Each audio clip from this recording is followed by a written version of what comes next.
Good afternoon, everything. To our viewers, our listeners, welcome. Welcome to the very first episode of Lens on Real Estate. And I'm Diann Scott. I'm your host, and my co-host is sitting here, and I'll allow her to go ahead and introduce herself to our great audience. Hi, my name is Angela E., and I am an associate broker. And we're here to talk about real estate and what is happening now in the market. But first, we want to kind of introduce ourselves and tell you who we are and what we're all about. Okay, and as Angela just said, she's an associate broker. So am I. I'm an associate broker in the real estate industry, have been since the beginning of the year, actually. I've been a real estate agent since 2018. And I hang my license at Scott Realty Professionals in Savannah, Georgia, one of our top real estate brokerages in this area. And one of the things that we want to do here on Lens on Real Estate is talk to you and engage you in the real estate industry. So just a little bit about me. My name again is Angela E. I've been doing real estate since about 2016, and I also hang my license with Scott Realty. So as we've talked about, why do we want to do this type of podcast? How do we want to inform our people about real estate? So that's why we decided to kind of do this podcast, to kind of get the word out, to see what your questions are that we may answer as we go through this podcast, but also to just give you some information and let you know why it's important. Real estate, why should you own it? Why should you be involved in real estate? And just to give you a little bit of feedback in terms of the birth of Lens on Real Estate, Our Black Media, which is a media platform. It's a growing media platform. The executive there asked, would we do a program on real estate? Us being in the industry, asked would we do a program on real estate? Because that was not something that they had yet had on the platform. So it was a little bit thought behind it, wondering about it. Never done it before. I don't know about Angie, but I had never done gone into such venture before. But I thought, okay, challenge. I'm not one to shy away from a challenge. So I thought, okay, let's give it a try. And the real estate industry is quite interesting. And as you'll find, hopefully you'll continue to engage with us, watch our programming, see our programming, and you will really see that the real estate industry is quite interesting. It quite varied and very, very interesting. So as we begin our show, we're always going to try to have some information about, what we're going to be talking about. We're going to try to talk about some key terms. We also are going to have different guest speakers on our show as well, so we can get the information out. And as I said, too, we're going to try to answer some questions that we get from our audience as we move right along. And as we develop our platform, one of the, or at least our particular part of Our Black Media platform, we, as you indicate in that name, the platform itself, Our Black Media, one of the main purposes is to reach out to our community, mainly our Black community. Reach out to them and let them become more aware of the community. A lot of times people, particularly as an agent, when I get my first time home buyer, they are very, very afraid of the process. They don't know what it's all about. So part of a real estate agent is to, teach and really bring some comfort level to the clients when they're getting into the process, because it's one of their major purchases. And a lot of people say it's the major purchase in your lifetime, one of the major purchases in your lifetime. So it is a big, big step. So we want to make sure that our community is given a lot more knowledge about it, wherein when you come to a real estate agent or reach out to a real estate agent, you're going to have some degree of a comfort level there. But that is, of course, our role is to, of course, we get clients, and our main role is to guide them through that home buying process. So we want to share that process with you throughout our program. So we'll have different elements to the program because it is, you'll see, it is a very varied, a myriad of elements that go into buying a home, that go into the real estate industry, not just a home, but a commercial real estate. So we're going to talk to you about all of it. And we'll have experts because I'll say I am not a real estate expert. I have been in the field, as I indicated to you, for 4 years, but we're still learning. And of course, we will be inviting guests that we would consider our experts or have some great degree of knowledge in the area that we'll be conversing with them about. So sit back. We're coming in with the knowledge and information for you.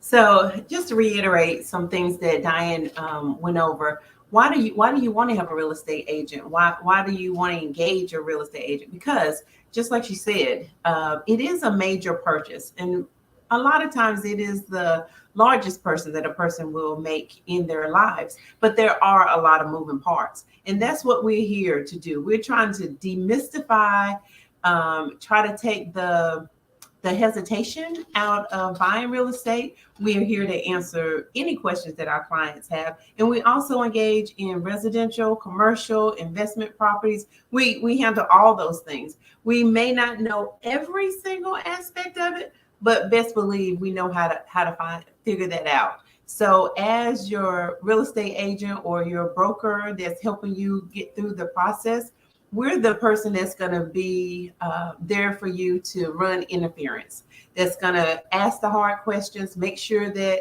your deal is negotiated to your favor. I mean, because as you know, when you say, like if you were to go into an open house or something like that, that agent that's sitting on that property or sitting at that property, they are representing the seller.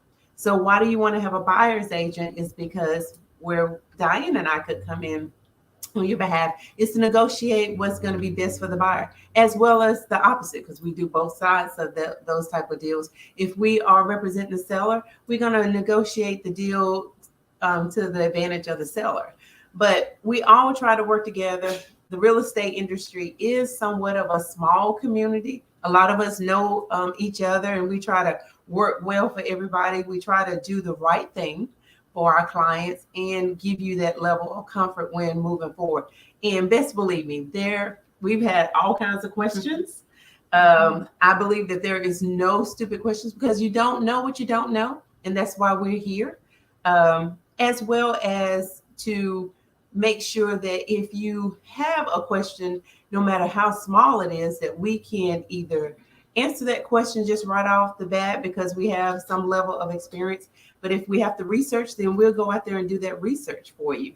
So that's what we want to bring to you on this podcast, kind of give you an inside look to what happens behind the scenes, as well as try to give you some groundwork from which to go out into the real estate market and make a purchase or ask questions or investment property. If you're a developer, to help you with marketing your property, whatever we may need to do. But there are a lot of moving parts. So we kind of shrink down that process and make it easy, kind of a turnkey as best we can for our clients. That's right. And Angie said a little earlier, it's a small community, but it is a growing community.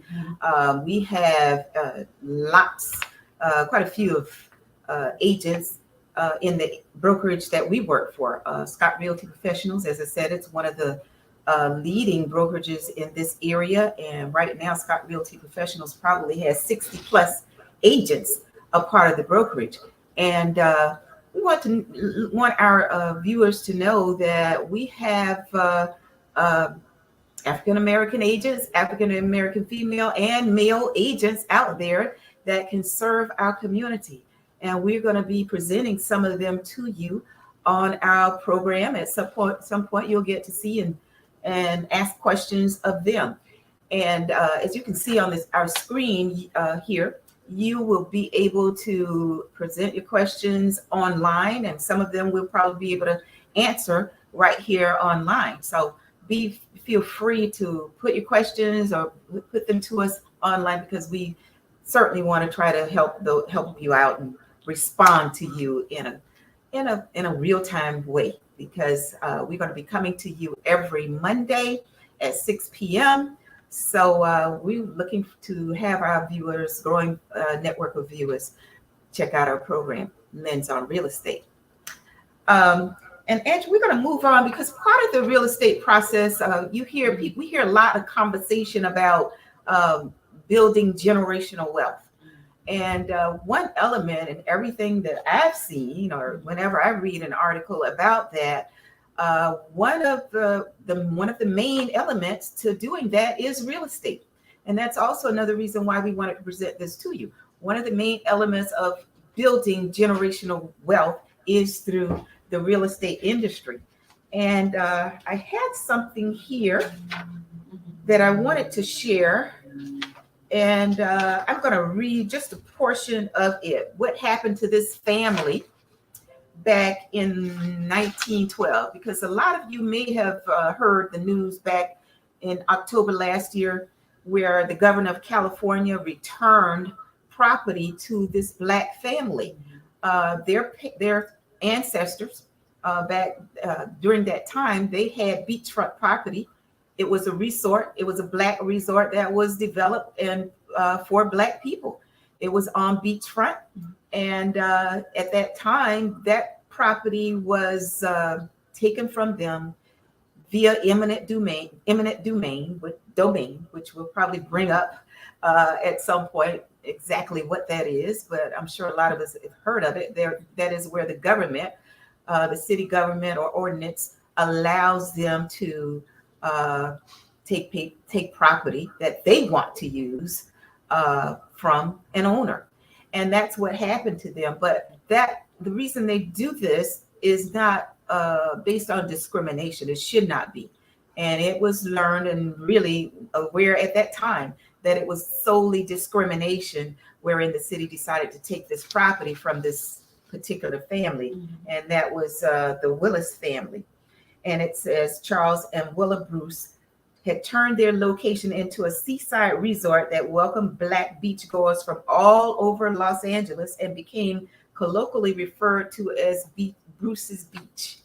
And the beach became so popular, it was regularly frequented by the Blacks in the community, and also it encouraged the other Blacks in the community to buy property. The Willises had purchased 2 lots, and it encouraged other Blacks in the community to purchase property. And this did not sit well with the white community. And therein, it was efforts to not only harassment from the Ku Klux Klan, harassment from the whites in the community, but then they eventually encouraged the city and got the city to utilize this eminent domain, which is legal, but utilize this in that way to take their property, which they did. And also the properties of the other Black owners on that beach area was taken. But recently, as I said, the governor of California, they returned this property to the Mr. and Mrs. Bruce's family. And that property now is worth millions of dollars. What had transpired, they were supposed to build a park on the community. That was the so-called reason for the whites wanting to buy this property, or buy it. I don't even know whether they even gave them any money for it. I'm not sure. But that was supposedly the reason they were going to build a park. But the park was never built. Decades went by, the park was never built.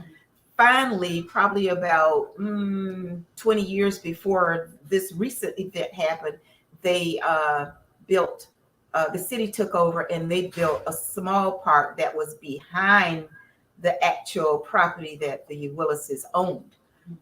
But it did become under the ownership of the city. And then I think they built some other city property on it. Again, the property is now worth millions of dollars. But Gavin Newsom of California, saw fit to take action to return the property to this family, the Bruce family. And again, we bring that point out about generational wealth, that is buying property and and seeing the value of it in the future, buying real estate and seeing future value of it. And I'm sure this family can just reach out and hug their ancestors right now if they could, because they made a step, although, discriminatory practices um, caused them to lose it at that time and not to get the benefits that they could have benefited over several years. Um, they the circumstances that were presented recently shows the benefit of owning and purchasing and owning real estate. So I think that that's an awesome story that you're sharing with us, Diann. That also just gives you a perfect example of if you were to purchase property over time, it builds equity. And then at a later date, if you continue to pass it down generation over generation, it continues to accumulate equity, which means it increases in value. Um, and that's what you call part of your legacy. Right. That becomes part of your legacy. Or if you buy a piece of property, stay there for a number of years, maybe it would be 3 years or 5 years, and then turn around and sell it at a profit, that's called equity. Right. That was an unfortunate situation that this happened, but thank goodness for the governor who rectified that whole entire situation. Right. And on the average, home property, I guess, I read that it appreciates every year. And most times it depreciates and not depreciates, but on the average, real estate appreciates 3 to 8% every year. So just sit there and calculate that every year over 10, 15, 20-year period, the value of that's going to be in your home. Your start out purchase price is your home could end up being 3 to 4 times more than what you purchased it for. And I could say the same thing for myself. I purchased my first property back in 1983, 87, I think it was. Purchased that first property in 87. I was in my early 20s when I did that. And today that property is completely paid for. And now I reap the benefits of having it be an Airbnb. And that Airbnb funds don't have to go to the bank. Those Airbnb funds, they go to the bank, but it goes to my account, not the banker's account. So again, and if I decide to hold on to this property, it's something that I could pass on to my family as a part of, I would say, generational wealth.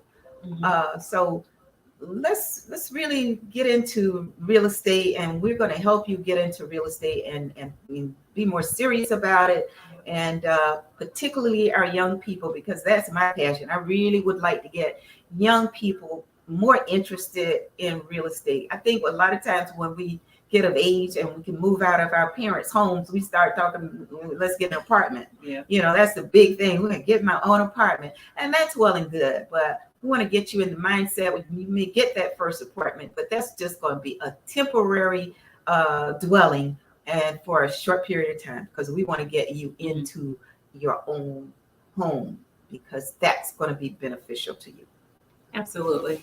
I can't agree with you more. That is definitely a part of our mission as the lens on real estate, is to help demystify how do you make that transition from your parents' house, maybe to rent an apartment for a temporary amount of time, and then moving on to owning your own home. Even if you're not even sure as a young person if this is the area that you want to stay in, it still makes sense for you to make that kind of investment if you're going to be here for a number of years.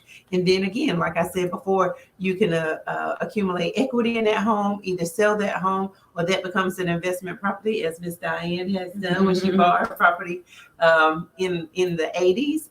And then you can pass it on. So you can hold on to it and move on to the next thing as your career advances.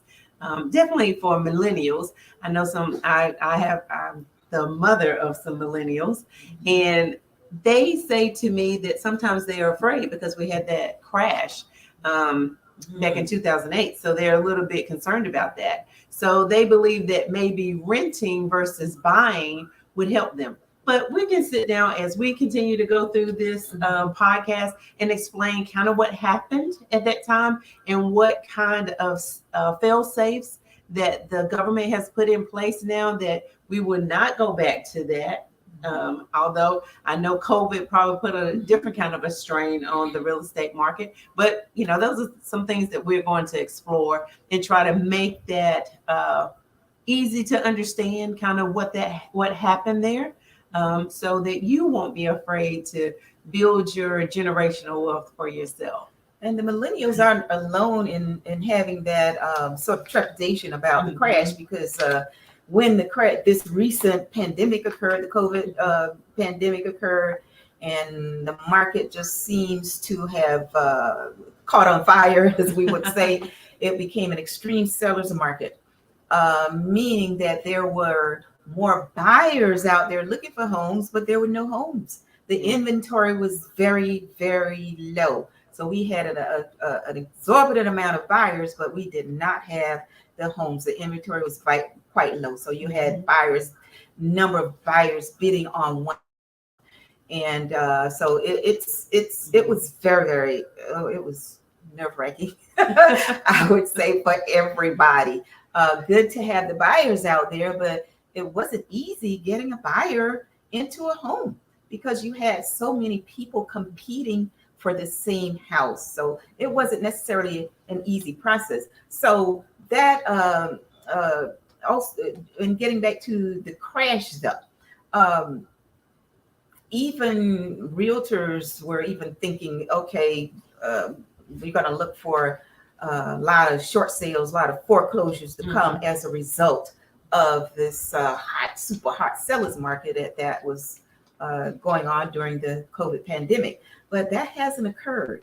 We have foreclosures, and maybe even some foreclosures, but nothing has occurred near what happened in 2008. And I mean, my thoughts about it, and I think I've heard this, is that, the government learned what the problems were, what caused those problems back in 2007, 2008. And I don't think they're going to let that happen again, because even at that time, a lot of these lenders, some of them went out of business. The banks were almost problematic. President Obama kind of saved a lot of the banks. So it's no way that type of situation is going to occur again.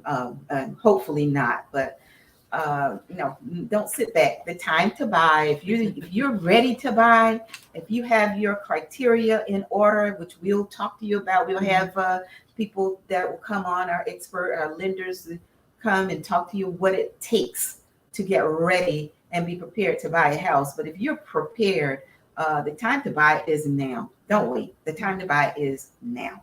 Yeah. Don't be afraid. I know a lot of people are saying the interest rate. So that sometimes can be make people try to put it off.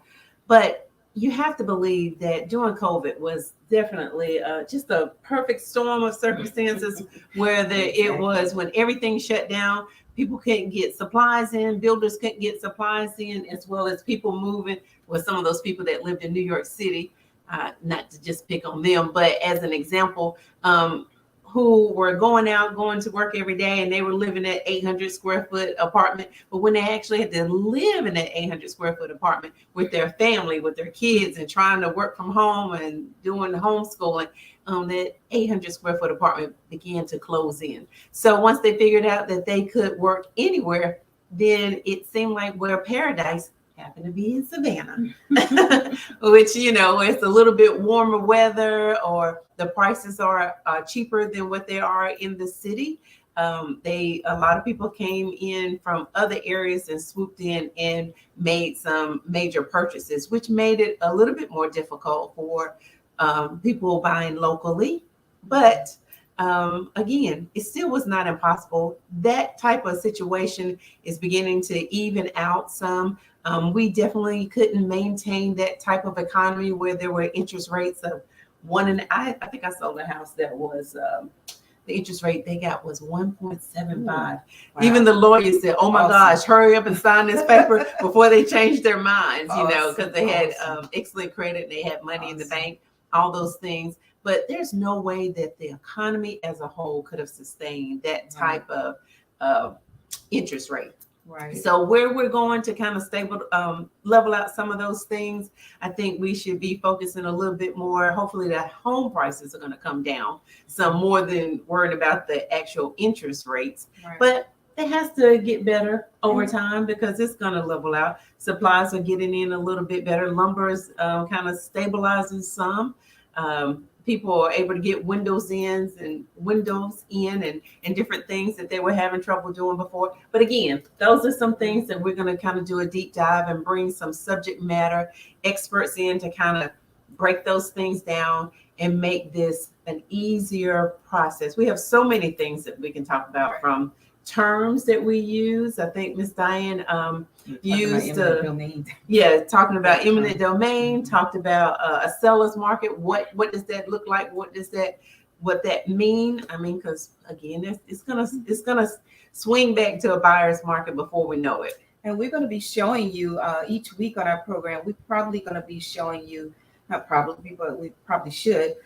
We'll be showing you numbers, showing you trends. We're going to be talking about not only the national trends, our trends in Georgia, but trends in our community, Chatham County, Savannah. We'll be showing you the numbers. What does the inventory look like in Savannah, Chatham County, Richmond Hill, Guyton, all those areas that we serve in this community. So we'll be showing you those numbers, and it's always a good idea when you see numbers that they tell the facts. Numbers really don't lie. So we'll be showing you that so you can get an idea of which us as realtors, we have to kind of study those trends. So when we get our sellers, particularly our sellers, because when we have sellers want to list a property, and we want to be the agent that lists, we got to come in there educated in terms and having that discussion with that seller and discuss with them, how we're going to set the price, determine the price that your home should be listed at. So numbers and trends and that type of information is also very, very important. So we will be showing you the various trends as we go along, and you'll see that the real estate market is a dynamic market. So it's not steady, same. It's a dynamic market. There are changes in it. So. Yeah, absolutely. And Miss Diann is correct when she said we have to study those things. And that's a good sign of a good agent.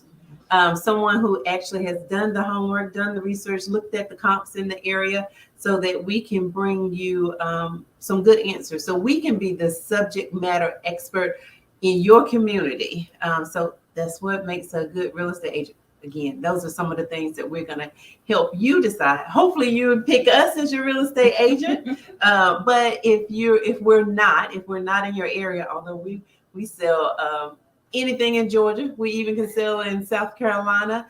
As I tell a lot of people, I'll sell a doghouse. You got it for sale. We can figure out how we're going to sell it.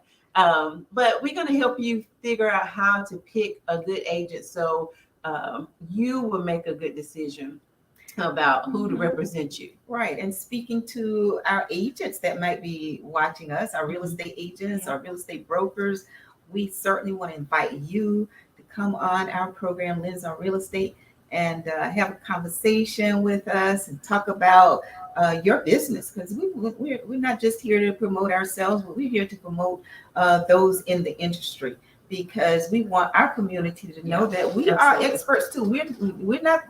There's not one set of experts out there. It's a variety of us that are in this industry and it's certainly capable to the highest level of serving our community. So please give us a call, and we will at the next programming we will have all of our contact information, how you can reach out to us or email us, phone us, that sort of thing. Reach out, because we certainly want to invite you on our program. Come on, we're ready to talk, and we want you to share in the benefit of being able to have a wide community watch this program and listen to this program and learn all about what we do. Yeah, absolutely. I think we covered a lot, Miss Diann, in terms of explaining kind of what we're all about, a little bit about ourselves, and just inviting you to come to tune in, tune in. And we'll talk to again, going back to getting into the real estate industry, a little bit about how I jumped into it because I retired from the federal government. I worked for the federal government over 30 years. So I retired and moved back home. I had been away, moved back home and, was ready to do what I would always tell someone, what are you going to do when you retire? I said, well, what I want to do. And at that time, whatever was on my mind, it was certainly not real estate. But one of my siblings has property in Savannah, and he asked me to, okay, Diann, would you start get my rent money for me? I think I don't really, if you'll do it, that'll be good with me. And so I said, okay, I'll do it. I figured I'd just get the go and get the rent money and send it to him. And anyway, as I began to delve into information about it, because I'm one, if I take on something, I got to know about it. I got to research.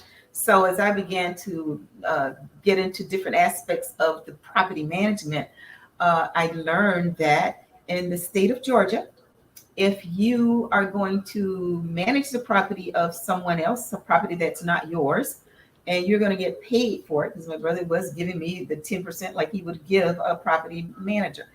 If you're going to do that and get paid for it, then they require that you have a real estate license.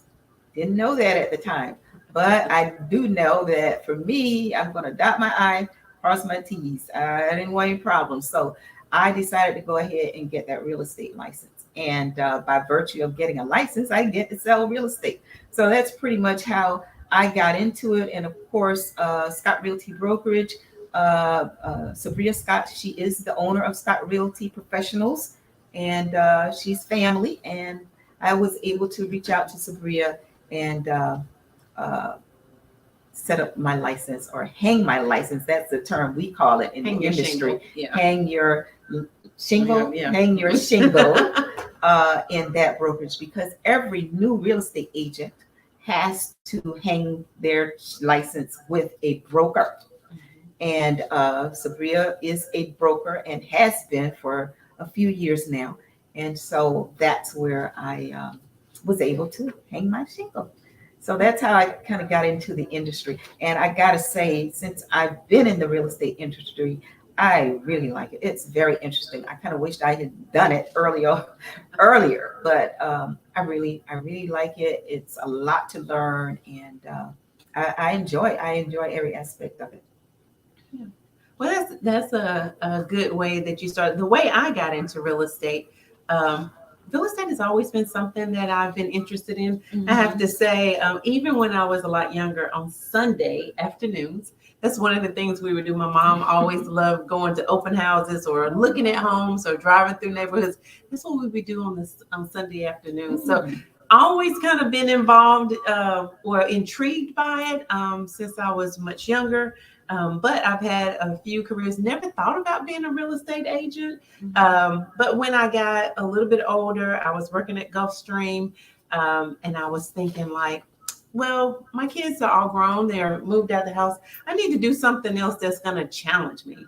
And so I had a friend who was a mortgage lender, and he was like, oh, you have that kind of personality. You would make a really good real estate agent. You're honest. You try to be straightforward with people.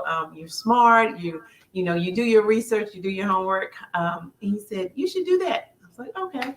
But that's a good idea. I thought I wanted something to challenge me. And the test is not easy, but I did enjoy studying for my real estate license, just like I enjoyed studying for my brokerage license as well. And then I became a real estate agent. I was working at Gulfstream, and I was kind of doing real estate kind of as my side hustle, but then it began to take over. So now I kind of do real estate full time. I definitely enjoy, and I definitely have a lot of first time home buyers, and I enjoy that because I am definitely a hand holder.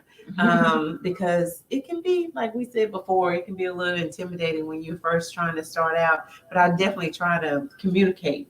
Yeah. Communication is key in any type of relationship, and especially a business type relationship where money's going to exchange hands. I'm definitely a hand holder to get people through the process, and I really, really enjoy it. Okay, good. So do I. Who are our clients? That's a question. Like Angie said, she has lots of buyer clients, and also seller. We both do. We both can assist in a client buying a property, and we can assist a client in selling a property. We can do both at the same time. It can be a bit touchy, but it can be done. I did that. My first simultaneous transaction. I had a client in Atlanta, Georgia. The client wanted to sell his house, and of course, they wanted to buy a home. They bought a new construction property, and pretty much the day of closing, we went to one closing attorney for the selling of the property, and then an hour or so later, we rushed across town to the other closing attorney that was handling the new construction, and he purchased the property. All that done in the same day. It can be done, and it has been done. So, but we do handle the buyer clients, seller clients. There are other aspects to real estate, not just single family homes, but there are going to be multifamily homes, which that's another thing you'll hear about. A lot of people, you hear pundits out there, or other people in real estate, they're talking a lot about getting our young people to also think about investing in multifamily homes. Because that's an avenue where you can live in the property yourself, and you can have the other two or one other resident in the property. That person is going to be paying you and paying your mortgage, where you can pretty much be living for free. But we also assist with purchasing and selling multifamily properties. We assist investors. We get a lot of people, you're talking about flipping houses. We do that as well. You're going to find it is a myriad of activities in real estate, and a lot of conversation when we bring on our lenders. We can bring on a multitude of lenders, and they each could talk about a different type of loan, jumbo loan, hard money lender, all that sort of stuff. So we will, we got a lot of information we're going to be sharing with our viewing and listening community. Hello again, listeners. Hope you're out there. Miss Diann is correct. We do take care of residential. I've done commercial properties. I've also sold land for someone to build their dream home, but also to build commercial property. So also, like you said, investment property. I think we can do it all. We cover it all. And anything, excuse me, Angie, but commercial is considered commercial, particularly a house, if it's 5 or more residents. A building. A building is considered commercial if it has 5 or more residences within it. 4 or less, it's multifamily, and it's not considered commercial. I believe that's the correct information there. Yeah. Okay. So we'll be right back after we have this commercial break.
well, no, Oh, 10 minutes. hi. We're back.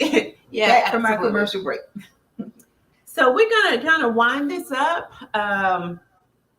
In terms of, I think we've given you a lot of information that you hopefully can chew on, and hopefully will pique your interest to come back and see us when we begin our weekly show. And as you said, it was going to be on Mondays, right? Mondays at 6 p.m.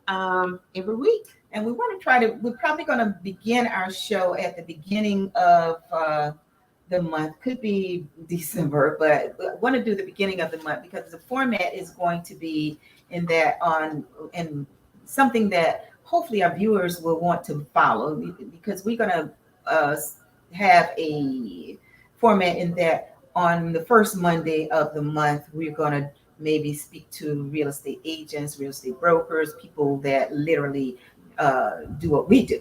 And then the second month, we may talk to our lenders. Second week in that month, rather, we'll talk to maybe some lenders, closing attorney, someone else that services the real estate industry, because there are quite a few vendors that service the community. And the third month, we'll come up with, I don't know that we had it there, but we're going to have some specific subject matter for each week of every month. So we're going to talk about terms and different things to kind of get you up to speed about when you hear the lingo. It's one of our goals is to kind of demystify purchasing or selling real estate as well. But we'll come up with different topics every week. We'll kind of keep it along the same line each week of the month, so you'll know what to expect. And you know when to come back and tune in with us. And we may show some listings, because that's a part of what we do to sell homes. And got some listings that you want to present. Say our guests, real estate agents or brokers come on. We're going to allow them to present some listings for you to take a look at and know a little bit about our community. We're going to talk about our community too, and the various areas of the communities. So thank you. We certainly thank you for listening in, and we thank Our Black Media for asking us to take on this venture, because I noticed that it's a lot going on in ATL, Atlanta, Georgia, and you've got a lot of the agents and people there. They're doing great things. Not to say we are too. Well, we need to. Well, don't forget about the SAV. Yeah, we need to tell our town, the hostess city. Yeah. So that's what we're here to do, and we want to, be a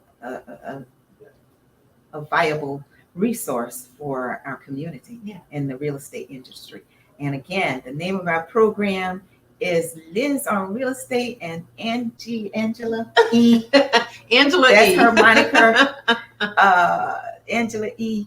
We thank you for joining this challenge. We're gonna be on this journey together. We appreciate you. So thank you, and we look forward to seeing you on next Monday. Bye-bye. All right, bye-bye.